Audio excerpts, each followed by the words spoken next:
dalka Kenya maadaama dawladdu ay xirtay xarumihii jimicsiga ciyaartooy hore ayaa dadka waxa ay ku tababaraan hareeraha wadooyinka boqolaal qof ayaana soo xaadira oo jimicsigaasi ka faa'iideysta warbixintan waxaa soo jeedinaya Maxamed Bashiir Cabdiraxmaan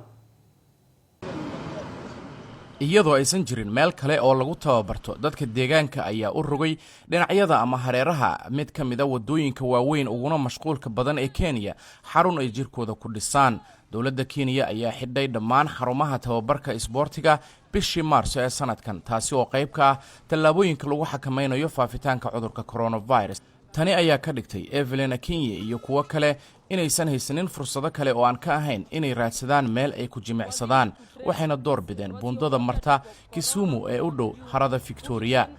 Vincent Ojieng ayaa halkan kula tababaranaya inantiisa Stacy